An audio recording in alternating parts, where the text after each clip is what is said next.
With traditional Celtic music, you have instruments like whistles and flutes, you've got bagpipes, Uilleann pipes, you have stringed instruments like mandolins and also hammered dulcimer.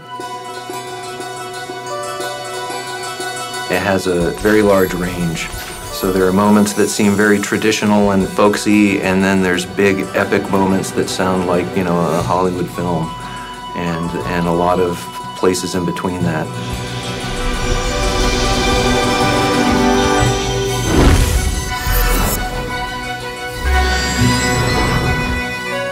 It was very important to have a Celtic-inspired score, so that's what we were looking for Sorcery.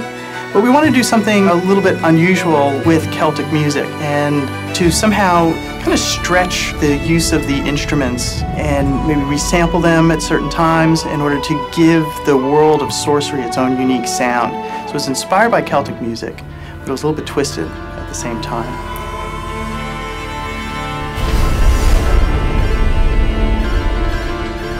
We have drums, we have flutes, we have something that feels kind of medieval. But at the same time, we didn't want to be limited to that. We didn't want it to feel like we were at a Ren Fest. And so when we spoke to the composer, we said, you have the license to bring in other sounds, to create a wider sound palette. And this wound up being essential to creating this feeling of magical strangeness of the world.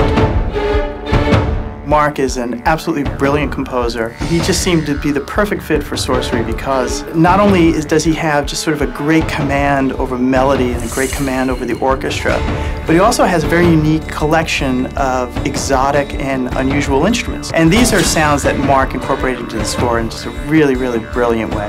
Mark Mancina, he got it right basically right off the bat. It was a real joy to work on this game because it all just came out naturally. He's an amazing composer. I think the biggest challenge with game audio is that everything needs a sound, but there's so much that's happening that eventually there's too many sounds for the brain to even process.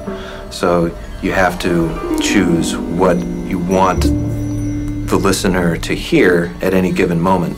And on Sorcery, it was definitely spell casting, you had environment sounds, you had the character sound effects, and then the music.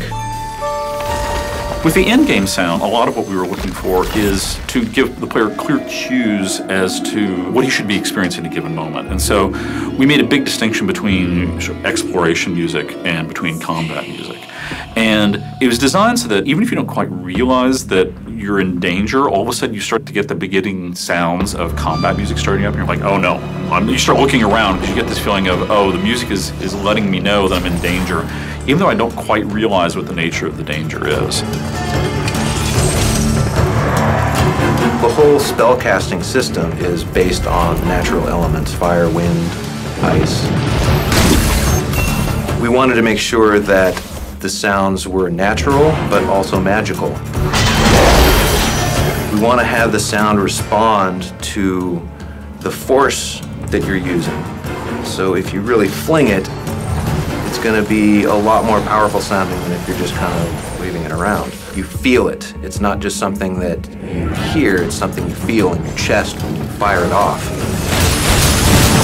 It's about the loudest the game gets is when you have a fire tornado and you're shooting arcane bolts into it. There's a level of destruction that is unmatched throughout any other part of the game, and it's really fun.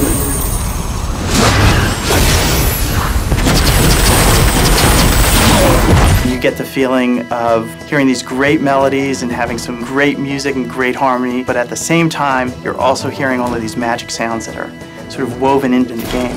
It's a really good sounding game. The dialogue's fantastic. You are seriously suggesting I drink something I found lying around in a tomb? Come on, where's your sense of adventure? The music is great. The spells sound great. The environments are great, and they all play well together. I'm really proud of how Sorcery has come out.